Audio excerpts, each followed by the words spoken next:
10년 동안 5월 달에 특별히 가정의 달이기 때문에 가정에 대한 설교를 쭉 해왔습니다. 이제 가정의 중심이 부부이기 때문에 이제 부부에 관한 설교도 했고요. 이게 하면서 제가 많이 느끼는 것은 저는 20년 전보다가 혹은 10년 전보다가 남편으로서 또 부모로서 많이 성장을 했는가, 성경적인 그런 그 남편상, 그 아버지상으로 변화되어 갔는가, 그런 질문을 이제 스스로 이제 하게 되었습니다. 여러분, 목사는요, 이런 설교를 하면서 완벽한 사람이기 때문에, 또 완벽한 남편이나 완벽한 아버지이기 때문에 여러분, 이 말씀을 전하는 것은 아니에요. 이 말씀을 전하면서도 늘 이 말씀의 거울에 제 자신을 비추어 보고, 그러면서 조금 더 이렇게 성경적인 그런 그 남편, 아버지로 이제 성장해 가야 되겠다, 이제 그런 생각을 늘 하게 됩니다. 그래서 이 목사는요, 이 설교가 참 상당히 이게 부담이 됩니다. 여러분, 이 설교의 부담은요 엄청납니다. 제 아는 동료 친구는, 야, 임 목사는 설교에 뭐 부담 그렇게 느끼지 않지 않냐? 그러는데 천만의 말씀입니다. 내가 그 친구 목사보다는 부담을 덜 느낍니다. 성격적으로 그런 거, 성격적으로 그 친구보다는 설교에 부담을 덜 느끼지만은 늘 이 설교의 중압감이 우리에게 늘 있습니다. 그래서 때로는요, 목사가 야, 이번 주는 좀 설교를 좀 피해 갔으면 좋겠다, 그런 생각이 들 때도 있어요. 그런데요, 이상한 것은 여러분, 그 이번 주에 좀 설교 피해 갔으면 좋겠다, 그때요 설교하면은요, 청중들은 잘 모르게, 여러분 잘 모르겠지만 저는요 오히려 그 설교에 제가 은혜가 될 때가 많이 있습니다. 그러니까 이것은 사람의 준비나 어떤 그 인간의 힘으로는 하는 게 아니구나, 그런 생각도 종종 하곤 합니다. 여러분, 하나님의 말씀이요 늘 우리에게 용기를 북돋아 주고 희망을 주고 위로를 주는 그런 설교만 할 수가 없습니다. 왜 그런가 하면은 이 설교의 그런 그 설교의 재료라 그럴까? 설교의 재료는 하나님의 말씀인 성경이기 때문에 그렇습니다. 그런데 이 성경이 하나님의 말씀인데요, 성경이 매일 우리에게 위로하고 우리를 칭찬하고 우리에게 희망을 주는 그런 말씀으로만 되어 있지 않아요. 여러분, 하나님의 말씀은 66권인데요, 이 하나님의 말씀은 때론 우리를요 무서울 만큼 책망하고요, 또 정말로 무서울 만큼 우리에게 심판이 있다는 것을 말해주고 있습니다. 그렇기 때문에 설교자는요, 이런 그 말씀의 균형 있는 그런 말씀을 전해야 되는 것이죠. 그렇죠? 성경 66권이 때로는 심판과 징계와 죄에 대한 혹독한 그런 비판이 있는데, 그런 것들 다 내버려 두고 교인들이 좋아하고 성도들이 환호하고 기뻐하는 그런 설교만 할 수가 없는 거잖아요. 그런데도 사실은 고민이 좀 있습니다. 5월달 제가 가정에 대한 설교를 하면서요, 때로는요, 혹시 내가 설교를 하면서 여러분의 아픈 상처를 다시 들춰낼 수도 있어요. 그렇잖아요. 왜 그런가 하면은 여러분의 형편과 사정은 다 다릅니다. 또 여러분 가운데서는 또 온전한 가정을 이룬 분도 있지만은 그러지 않은 분도 있고, 또 말입니다, 그 이혼의 상처를 갖고 계신 분도 있고, 그렇게 해서 사실 제가 많이 조심스럽지만은 제가 의도적으로 여러분의 기분을 다운시키거나 아니면 여러분들을 좀 기분 나쁘게 할 의도는 전혀 없는 거예요. 왜 그런가 하면은 오히려 이 말씀을 통해서 내가 과거로부터 잘못된 그런 그 관행들, 잘못된 습성들, 이것이 이 말씀을 통하여 발견되어진다고 한다면은 앞으로 이거에 고쳐진다고 한다면 더 나은 삶이 기다리고 있는 거예요. 그렇기 때문에 기본적으로 이 하나님 말씀 설교에 대해서 이 긍정적인 여러분 자세와 여러분 태도를 가지고 이 말씀을 들을 수 있게 되길 주의 이름으로 축복합니다. 여러분, 목사는요 그렇습니다. 성도가 좋은 일이 있으면 저도 너무너무 좋아요. 그러나 성도가 낙심되는 일이 있고 정말로 힘든 일이 있으면 목사도 같이 낙심이 되고 힘이 드는 것이 사실이에요. 그래서 오늘 이 말씀도요, 여러분이 뭐 부부 관계뿐만이 아니라 오늘 말씀도 모든 인간 관계에 적용 가능한 그런 말씀입니다. 적용 가능한 말씀이에요. 제가 요새 건강에 대한 책들을 뭐 이렇게 봅니다. 이게 쭉 보면은요, 또 이렇게 제가 소개도 몇 번 하고 있는데, 여러분 우리 몸은요, 우리 몸이 뭐 체중이 얼마 되지 않지 않습니까? 근데 우리 몸에는요, 몸 구석구석에 혈관으로 다 연결되어 있습니다. 그래서 우리 몸의 그 혈관의 길이가 12만 킬로가 돼요. 12만 킬로. 엄청난 겁니다. 12만 킬로. 엄청난 겁니다. 12만 킬로는 지구의 2바퀴 반입니다. 그래 우리의 몸은 다 말입니다. 혈관으로 다 연결되어 있어요. 그러니까 정맥과 동맥과 모세혈관이에요. 여러분 동맥은 말입니다. 심장에서 다른 부위로 나가는 핏줄이 동맥입니다. 정맥 속에 흐르는 피는요, 몸 속에서 사용하고 남은 여러 가지 그 불순물 있잖아요. 이산화탄소, 이것을 모아가지고 나오는 혈관입니다. 그리고 이 모세혈관은 동맥과 정맥을 이어주는 거예요. 우리 몸에 보면은 여러분 지금 한번 보세요. 이게 손등에 보면은 파란 파란 핏줄이 있잖아요. 이게 정맥입니다. 정맥, 파란 거는 정맥이에요. 여러분 정맥 주사를 맞잖아요. 주사 맞을 적에 다 파란 데 맞는 거예요. 정맥 주사 맞는 거예요. 파란 데 맞는 거예요. 그래서 우리의 이 몸은요, 그런데 이게 우리가 피가 이렇게 우리 몸 속에 이렇게 12만 킬로가 되는 그 혈관이 다 있는데요. 이게 한번 보세요. 약 1분에 한 210km 속도로 이게 움직인다 그래요. 1분에 얼마요? 210km. 그러니까 빠르게 움직이는 겁니다. 엄청 빠르게 움직이는 겁니다. 여러분 그래서 우리의 몸이요, 내려갈 적엔 잘 내려가는, 올라오는 거는요, 이게 어렵습니다. 그래서 우리가 어떻게 해야 되는가 하면은 이게 올라오긴 쉽지 않아요. 그래서 예를 들어서 뭐 발목 같은 데를 자꾸 여기 툭툭 친다거나 이렇게 하면은요, 이게 빨리 속도로 올라올 수 있습니다. 그런데 나이가 들면 들수록 어떻게 됩니까? 혈관이 좁아지잖아요. 혈관 벽이 두꺼워지고 혈관이 좁아지잖아요.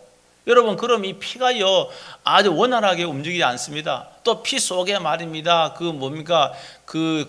이 포도당 같은 거 많이 있게 되면은요 어떻게 됩니까? 이게요 느슨하게 흐르게 되고요, 피가 또 끈적끈적하게 흐르게 되고요, 그 혈관이 좁아지는데 피는 끈적끈적하고, 그렇게 되면은 혈관이 막혀 버리잖아요. 뇌에서 그런 일이 일어나면 막혀버리면 뇌졸중이 되고요. 이게 막혔다가 터져버리면 뭐가 됩니까? 뇌출혈이 되는 거예요. 그게 다. 여러분 심장에서 그러면 협심증이 되는 거고요. 다 그렇습니다. 이게 돌연사는 다 그런 데 일어나는 거예요. 그러니까 말입니다, 우리가 12만 킬로가 되는 이 핏줄이요 원활하게 이렇게 움직여 통해야 되는 겁니다. 이게 막히면은 뭡니까? 이게 막히면은 예를 들어 한쪽 팔과 다리도 못 쓰고 어느 기능도 잃어버리고, 너무너무 중요한 거예요. 여러분 이와 마찬가지로 여기 오늘 이 부부에 대해서는요 한 몸이다. 그래서요 부부에 대해서는 한 몸이 한 몸. 그러니까 이 부부는요 아담의 재료가 여성의 그런 여성이 만들어지는 재료는 뭔가 하면 아담의 뼈입니다.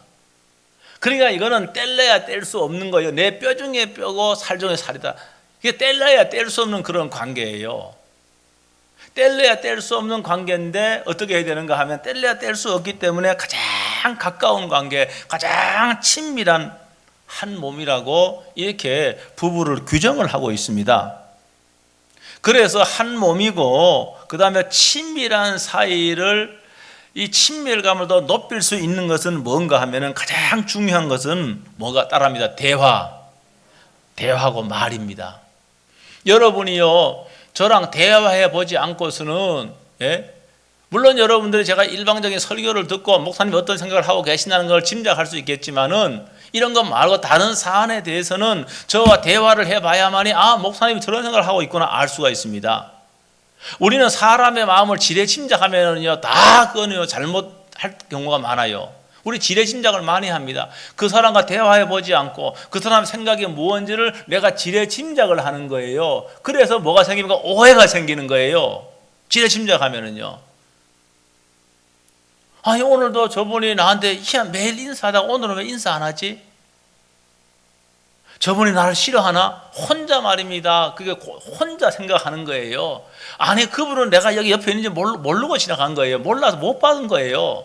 골똘하게 오늘 좀 말씀은 어떤 말씀입니까? 기대하는 마음으로 골똘하게 생각하다가 내가 옆에 있는 거 못 본 거예요.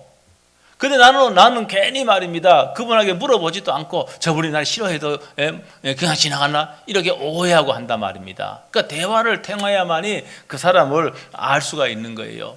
그래서 이 부부간도 친밀도는 대화를 통해서 부부가 서로 대화해야 돼요. 여러분 사람과의 관계도 마찬가지입니다. 그 사람을 알려면은 뭔가 대화를 해봐야 알아요. 그 사람의 생각이 뭔지, 그 사람의 가치관이 뭔지, 그 사람이 지금 무슨 문제를 안고 있는지 여러분 대화를 해야 알지. 대화하지 않고는 여러분 어떻게 알 수가 있습니까? 아무도 몰라요. 우리는 그냥 지레 짐작을 해서 그분이 이럴 것이다 하지만 그거는 거의 다 틀린 경우가 너무너무 많이 있습니다. 그래서 서로 말이 통하지 않으면 불행한 겁니다. 부부가 말이 통하지 않으면 행복할 수가 없습니다. 부부간에 말이 통해야 돼요. 그래서 조사를 해보니까 이혼한 사람의 86%가 이구동성으로 뭐라고 말하는가 하면은 나는 부부 사이에 말이 통하지 않았다. 86%예요. 우린 부부 사이에 말이 통하지 않았다. 말이 안 통한다. 이렇게 대답을 했어요. 지금도 한 집에서 부부로 살고 있지만은 여러분 행복한 부부는요 전체 부부 가운데 8%입니다. 8% 행복한 부부는. 그리고 92%는 다 불행하거나 그저 그렇거나 그냥 의무감에서 사는 거예요. 나머지 77%는 의무감에서 살고 의무감으로 사는 사람이 77%고요. 22%는 이혼할까 말까? 아니면 또 별걸 하거나 이혼한 상태이거나 이런 그런 분이 한 22%예요. 이 추세가 좀 과장되는 측면이 있지만 이런 추세적으로는 이거는 맞는 거예요. 추세적으로는 맞습니다. 심지어는요 50% 정도 부부는요 일상적인 이야기 자체를 안 한다 그래요. 한 공간에 있지만은 요 사이는 말이야 밥도 따로 해 먹고 한 공간에 있지만은 외출해도 어디에 가는지도 말하지 않고 어디에 갔다 왔다고 말하지도 않고 요 사이는요 그런 사람이 의외로 많이 있습니다. 그러니까 50% 정도가 일상적인 대화 전혀 하지 않는다는 거예요. 아내나 남편이 하는 잔소리 이 잔소리는 대화가 아닙니다. 당신 왜 그렇게? 당신 그렇게 하지 말랬잖아. 이런 거 있지 않습니까? 이런 거는 잔소리예요. 이거는 대화가 아니에요. 대화는 서로 주고받는 것인데 잔소리는 거의 일방적이에요. 일방적. 그래서 루이스 박사가 1,500명 조사해 봤는데 남편이 생각하는 아내의 가장 큰 결점은 뭡니까? 이게 잔소리라고 나왔어요. 그러니까 남편들은 아내의 잔소리를 가장 싫어합니다. 아내가 잔소리해서 남편이 변화되는 것은 거의 없어요. 오히려 사이만 더 나빠지는 거예요. 사이만 더 악화되는 거예요. 여러분 한번 보세요. 뭐 부부관계 아니더라도 여러분은 계속 쫓아다니면서 잔소리를 한번 해보세요. 어떻게 해보세요?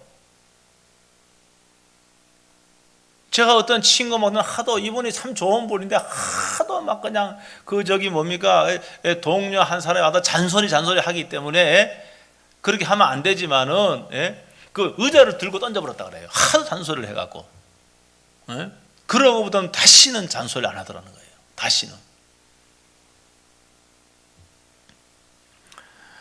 보통 아내들은요 남편이 잔소리를 해야만이 자식이 뜻대로 움직인다고 생각하는데 사실은 이건 별 소득이 없습니다. 그러니까 이제 우리가 남자들은 이런 건 좀 이해는 해줘야 돼. 여성은 원래부터가 말이 좀 많구나. 이거는 이해해야 되는 측면이 있어요. 물론 여성 중에도 정말로 말이 없는 사람이 있고 그거는 일반적이지 않아요. 대체적으로 여성들은 말이 많고 남성들은 말이 적은 편이에요. 그러니까 여성들은 대체로 남자보다가 2배 내지 3배는 말을 많이 합니다. 말을 많이 해요. 이미 그거는 우리가 원시사회부터 그렇게 굳어져 있는 거예요. 우리가 원시사회 때 무기도 발명되지 않고 사람들이 생존하려면 생존하려면 영양을 공급받아야 되는데 뭐 합니까? 여러분 산에 가서 짐승 잡아야 돼. 사냥을 해야 됩니다. 이건 남자들의 몫이었어요. 왜? 남자들은 근육이 발달하고 힘이 세지 않습니까? 그러니까 사냥은 남자가 부담을 했습니다.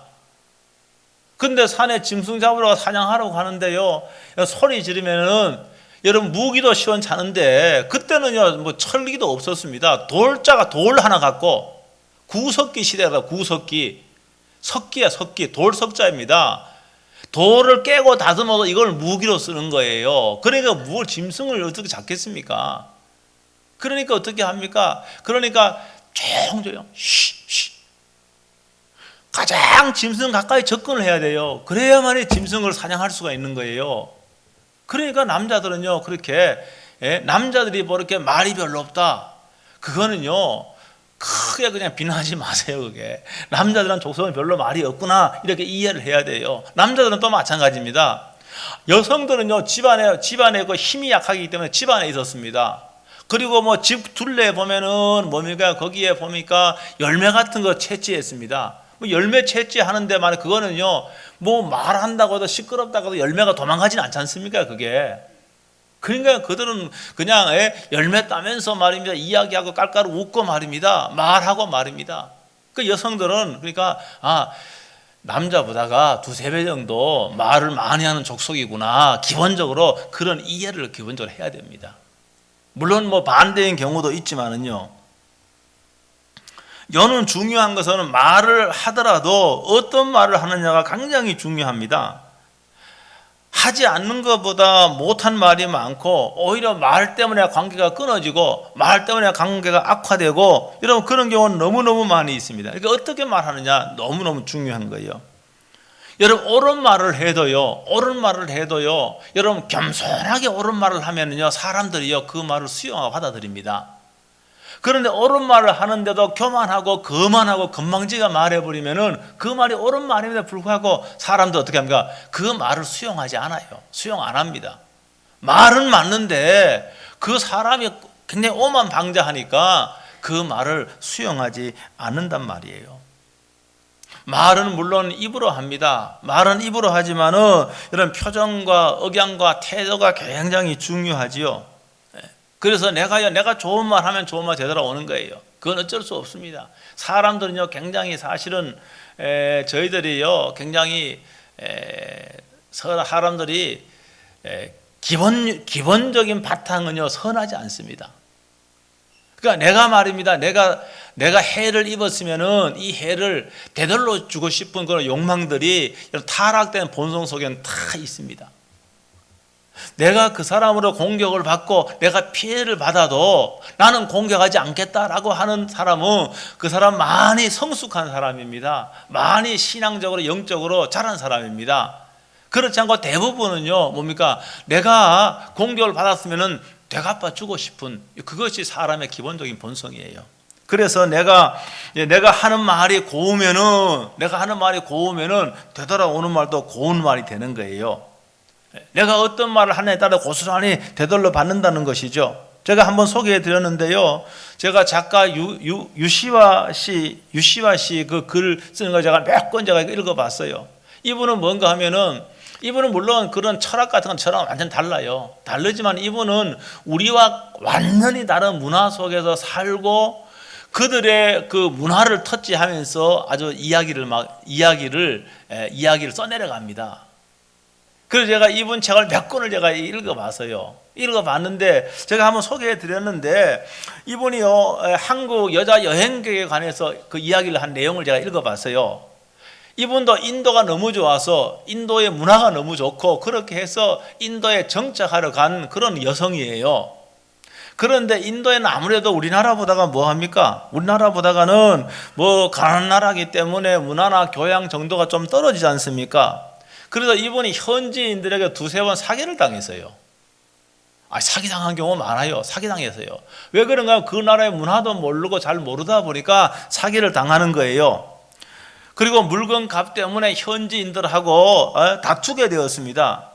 그래서 이 사람들은 나를 순전히 속이려고 하는구나, 나를 속이고 그래서 내 돈을 뜯어가려고 하는구나, 여러분 그러한 믿음이 그의 마음속에 자리 잡게 된 거예요.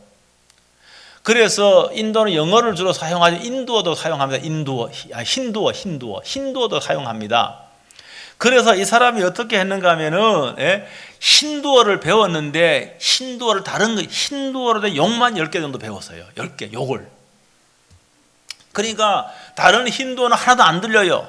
근데 욕하는 건 들리는 거예요. 근데 다른 힌두어를 모르니까 저 사람이 나한테 욕을 한다, 이렇게 생각을 하게 된 거예요. 그래서 같이 막 욕을 하고 이렇게 싸운 거예요. 그래서요, 이분이요, 식당에 들어가면은 밥 먹으러 들어가면은 식재료가 떨어졌다가 밥을 안 파는 거예요. 거리로 걸어가게 되면은요, 이 여자가 나타나면요, 이 골목에 나타나면은 슬슬 사람들이 피해가는 거예요. 여러분, 이 여성은요, 인도를 사랑하기 때문에 오랫동안 그곳에 머물고 싶었지만은 사람들로부터 외면을 당했어요. 그래서 자기가 큰 상처를 받았어요. 그건 뭐 때문에 그런가? 그건 말 때문에 그런 거예요. 말 때문에. 욕. 그것 때문에 그가 그렇게 상처를 받고 오히려 외면당하게 된 거예요. 그러니까 결국은 말이라고 하는 것은 그런 역할을 하는 겁니다. 5가지 사랑의 언어라고 하는 책 여러분 읽어보신 분 있을 거예요. 얇은 책이니까 5가지 사랑의 언어 꼭 읽어보세요. 그거 5가지 사랑의 언어, 게리 체프먼 박사가 쓴 책인데, 이분이 대화 가운데 건강하지 못한 대화를 이야기했어요. 여러분, 건강하지 못한 대화는 어떤 대화인가 하면은 주로 부정적인 말의 패턴인데, 이거 건강하지 못한 대화예요. 이것은 관계를 악화시킵니다. 관계를 끌어버립니다. 이것은 사람을 자기로부터 떠나게 만들어 버리는 거예요. 이 부정적인 말의 패턴이에요. 첫 번째가 뭔가 하면은 상대방의 말을 무조건 부정해야 하는 거예요. 인정을 안 하는 거예요. 무슨 말을 하면은 긍정을 해야만이 그 사람하고 이야기하고 싶고 하지 않습니까? 근데 다른 사람의 말은 다 부정해 버리는 거야. 그건 아니라는 거예요. 이거는 굉장히 부정적인 말의 패턴. 여러분, 그런 사람하고 누가 대화하고 싶겠습니까? 아니, 무슨 말하면 다 그 말이 틀렸다고 하는데, 그 말을 다 부정해 버리는데, 그 말 아니라고 하는데, 이거는 관계를 악화시키는 거예요. 관계를 깨뜨리는 거예요. 그 다음에 2번째로는 어떤 사람은요, 그 사람하고 충돌하는 것이 싫어요. 그 사람하고 충돌하는 게 싫어서 자신의 생각과 자신의 감정과 관계없이 무조건 당신 뜻대로 하라는 거예요. 이거는 왜 그런가 하면은 싸우기 싫고 충돌하기 싫어서 그 사람하고 생각이 달라요. 감정 달라요. 그건 당신 뜻대로 하라는 거예요. 이것도 부정적인 말의 패턴이에요. 여러분, 그러면 부부간에 싸움은 안 하겠죠. 부부라 그러면은 당신 뜻대로 하라고 하는데 뭐 싸움 하겠습니까? 싸움은 안 일어나지요. 그러나 그거는 싸움이 겉으로 안 일어날 뿐이지, 그것은 부부 사이의 친밀감을 높이는 태도는 아니라고 하는 겁니다. 여러분, 대화를 통해서요, 다른 사람의 생각을 알아갈 수 있습니다. 저분은 이렇게 생각하는구나. 알아갈 수가 있고요. 또 그 생각들이 다른 생각이기 때문에 뭐 해야 됩니까? 그 조율을 하는 거예요. 조율을 하는 겁니다. 무조건 내 생각대로 하겠다. 이렇게 되면 충돌이 일어나는 거예요. 생각이 달라요. 그럼 적당히 조율을 하는 거예요. 조율을 하는 거예요. 이해할 부분 이해하고 수용할 부분 수용하고, 그래서 적당한 선에서 뭡니까? 절충을 해야만이 뭡니까? 이 친밀감을 높일 수가 있는 것이죠. 여러분, 그래서요, 겉으로는 평안한 것 같지만은 여러분, 사실은 거기에 그 문제를 키우는 그런 관계도 상당히 많이 있습니다. 그 다음에 3번째로는요, 아까 첫 번째와 비슷한 건데, 자신은 옳고 상대방은 틀렸다고 생각하고 말하는 유형입니다. 그러니까 모든 것이 상대방에 있다는 거예요. 기본적으로 자신 늘 옳다는 겁니다. 이거는요, 오늘날 우리가요, 이 정치인들 보면 다 그래요. 저는 정치인들의 어떤 사안을 놓고 대변인들이 어떤 사안에 대해서 대변인이 발표하잖아요. 발표하는 거 보면은 똑같은 사안인데 여러분, 발표는 다 달라요. 정반대야. 도대체 누구 말이 맞는 거야? 근데 생각해 보면은 야당 입장에서는 야당 말이 맞아요. 여당 입장에서 여당 말이 또 맞는 것도 많이 있어요. 그런 부분도 없잖아 있다는 거예요. 여러분, 상대방이 자신의 말에 동의하면은 기분이 좋습니다. 여러분, 그렇지 않으면은, 동의하지 아니하면은 상대방이 틀렸다고 생각하니까 뭡니까? 충돌이 일어나고 싸우는 거예요. 그러니까 우리 사회에서는 뭡니까? 우리 사회에서는 뭐가 필요한가? 다른 사람을 이해해 보려고 하는 게 필요해요. 요사이 그 팬덤 현상이라고 하는 게 있잖아요. 팬덤 현상이 참, 이거는 우리 사회에 아주 안 좋은 거예요. 팬덤 현상이 너무, 이건 우리 사회를요 완전히요 흙과 벽으로 갈라놓는 거예요. 이 팬덤은 뭔가 하면, 이미 팬덤은 정치적인 자신의 생각이나 어떤 인물들을 지지하는 것이 마치 하나님을 지지하고 하나님을 섬기듯이 그렇게 하는 거예요. 그게 팬덤 현상입니다. 우리 사회에 이게 널리 퍼져 있습니다. 너무나 널리 퍼져 있어요. 여러분, 지난번에 제가 어떤 거짓말도, 여러분, 거짓말에 대해서 언제 말씀드려요. 거짓말은 나쁜 거예요. 거짓말을 하면 안 되는 거예요. 근데 사람들은 자신의 이익을 위해서 거짓말을 한단 말입니다. 그걸 거짓말이라는 걸 알면서도 뭡니까? 거짓말이 아니라 그러는 거예요. 그거는 뭔가 하면, 거짓말하는 그 사람에게는 하나님이기 때문에 그렇게 말하는 거예요. 이게 팬덤 현상이에요. 이게 우리 사회에 있습니다. 마치 말입니다, 자신의 정치적인 입장이 이걸 하나님을 섬기듯이 그렇게 해버리는 거예요.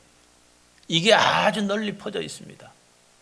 물론 정치인들은요, 뭐 이 설교도 아마 정치인들 들을 텐데, 여러분, 정치인들은 표를 얻기 위해서, 권력을 잡기 위해서 뭡니까?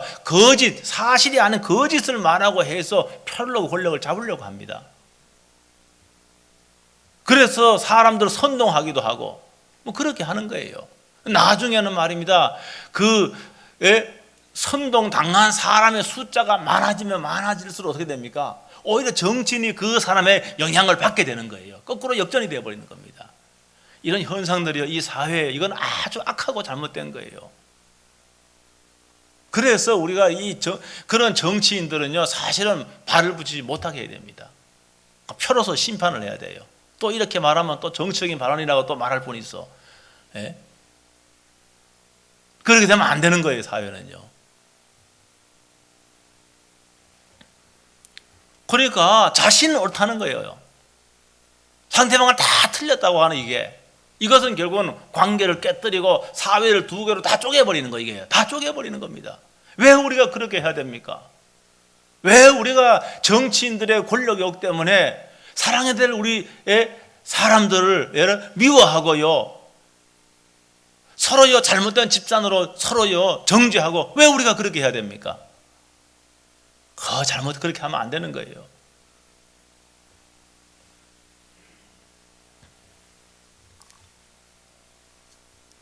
남은 바르고 선한 사람이라는 생각은 자칫 오만하고 관계를 이런 깨뜨릴 수 있는 겁니다. 누가 그런 사람을 가까이 하고 싶습니까? 그리고 잘 따지는 유형도 별것 아닌데, 충분히 그거는 넘어갈 수 있는 부분인데, 마치 그게 진리가 아니거든요. 그걸 말입니다. 예? 그걸 가지고요. 저는요, 기본적으로요, 제가 여러 번 말씀드렸지만은, 어떤 경우에도 주일 성수는 해야 된다. 저는 그렇게 생각하는 사람이에요. 여러분, 그렇게 해서, 여러분, 코로나19 가운데서 자발적으로 교회 예배 안 드린 교회 많아 있지만, 저는 끝까지 이 주일 예배를 고수를 했습니다. 여러분, 그런데 한번 보세요. 뭐 새벽이나 수요일은요, 이거 성경에 말하고 있는 게 아니에요. 이 기도회 같은 경우는 이거는 상황에 따라 할 수 있고 안 할 수 있는 거예요. 그거는 다. 그런데 마치 뭡니까? 그것이 말입니다. 목사가 신앙이 없느냐, 교회가 타락한 것이냐, 뭐 생각은 자유이기 때문에 그렇게 생각하는 사람도 있다니까요. 자신의 그러면서 그런 걸 따지는 겁니다. 자신의 논리와 말만 앞세우고 상대방의 생각을 들어보려고 하지 않아요. 이건 다 뭡니까? 관계를 다 깨뜨리는 거예요. 관계를 깨뜨리는 겁니다. 뭐 부부간도 마찬가지고 사회에서 관계도 다 마찬가지예요. 예? 아니 우리 교회도 그렇게 다른 교회 가면 그렇게 안 하겠습니까? 똑같이 그렇게 하면은 그 환영받지 못하는 거예요 다. 오늘 말씀을 제가 마치려고 그럽니다. 오늘 누가복음 말씀은요, 사람들의 마음에 가득한 것이 여러분 입으로 드러나고 행동으로 나타납니다. 그렇죠? 마음에 가득한 것이 입으로 행동으로 나타나게 되어 있는 겁니다. 그래서 우리는 속 사람을 새롭게 해야 됩니다. 건강한 생각으로 우리의 여러분 마음을 채워야 됩니다. 성경적인 생각으로 우리의 마음을 채워야 됩니다. 이랬을 때 그것이 말로 행동으로 나타나게 되는 것이죠. 여러분 우리 속에 여러분 사랑이 가득하다고 한다면 사랑의 말이 나오는 거예요. 그렇죠? 여러분 우리가 인간의 사랑은요 정말로 작은 사랑입니다. 그러나 저와 여러분들이 하나님의 사랑, 그리스도의 사랑을 경험한다 그러면은 그 사랑이 우리의 마음속에 듬뿍 담겨 있다고 한다면은 여러분 사랑의 언어가 나오는 겁니다. 사랑의 행동이 나오는 겁니다. 우리의 심령이, 우리의 마음이 무엇으로 채워지냐에 따라서 그것이 말로 나오고 행동으로, 삶으로 나타나게 되어 있는 것이죠.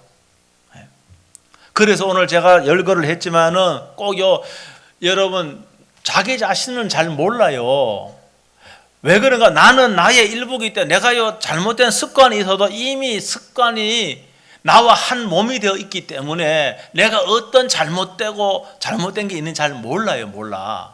말에 있어서도 말에 잘못된 습관이 많이 있는데 그는 나는 미처 발견하지 못할 수가 있어요. 그런데 이런 시간을 통해서요, 관계를 깨뜨리는 언어 말에 대해 설명을 했습니다. 이런 말은 관계를 다 깨뜨려, 부부 관계를 깨뜨리고 사람 관계를 다 깨뜨리는 겁니다. 그거 있다고 한다면 난 이거는 고쳐야 되겠다. 이런 결심을 할 수 있게 되길 주의 이름으로 축복합니다. 여러분 결심하면 바뀌어지는 거예요. 남의 말 하자마자 그 틀렸다고 말한다고 한다면은 내가 그런 게 있다고 한다면은 그걸 발견하면은 고칠 수 있는 겁니다. 상대방의 말을 하자마자 틀렸다고 하면은 잘못됐다고 하면 누가 그 사람하고 친해지고 싶겠습니까? 그분은 저렇게 생각을 하시는구나. 그런데 나는 이런 생각을 하는데요. 이렇게 이야기를 해야 되는 것이죠. 그래야만이 서로의 의견을 알고 이해하고 또 나중에는 조율할 수가 있는 것이죠. 말하자마자 다 틀렸다고 해버리고 잘라버리면은 여러분 그 사람의 관계는 악화되고 더 이상 진전이 안 되는 거예요. 모든 관계 다 똑같습니다. 그래서 그걸 내 잘못된 말의 부정적인 말의 패턴을 발견하게 되면은 어떻게 됩니까? 발견하게 되면 그것을 여러분 고치면 됩니다. 고칠 수 있어요. 고칠 수 있습니다. 내가 문제가 무엇인지 모르면 못 고치지만 나의 문제가 무엇인지 알면 그건 고치는 거예요. 변화될 수 있는 겁니다. 그래서 우리의 신앙생활은 늘 뭐라 그럽니까? 지금 건축 중이다 그러지 않습니까? 우리 완전하지 않습니다. 저도 완전하지 않고요. 저도 부족합니다. 그러나 말씀의 거울에 늘 내 자신을 비추어서 내가 말하는 거, 내가 행동하는 거, 내가 사는 거, 문제가 뭔지를 발견하고 여러분 그걸 고치려고 노력을 하고 하나님 이거 고쳐주세요. 하나님 내가 변화되기 원합니다. 이렇게 하면은 우리는 좋은 사람, 그 다음에 사람들에게 격려가 되는 사람, 함께 있고 싶은 사람, 함께 동행하고 싶은 사람, 그런 사람으로 변화되어 간다는 사실을 믿으시길 주의 이름으로 축복합니다. 오늘 주신 이 말씀은 부부 사이뿐만이 아니라 모든 사람과의 관계 속에서 적용되는 그런 말씀입니다. 여러분 행복한 가정, 행복한 삶은 누가 만들어주는 거 아닙니다. 여러분 행복한 가정은 내가 선택하는 겁니다. 행복도 내가 선택에 달려 있는 겁니다. 내가 선택에 따라서 행복할 수도 있고 불행할 수도 있는 겁니다. 사람과의 관계, 부부와의 관계 다 똑같습니다. 그래서 여러분 스스로 행복을 선택해서 치료해 주는 말, 위로해 주는 말, 힘이 되어 주는 말, 함께 있고 싶어 하는 그런 말, 난 저분하고 함께 있고 싶다, 이런 그러한 말을 여러분은 할 수 있게 되길 주의 이름으로 축복합니다. 기도하겠습니다. 오늘 말씀 붙잡아 1분 동안 통성으로 기도하겠습니다.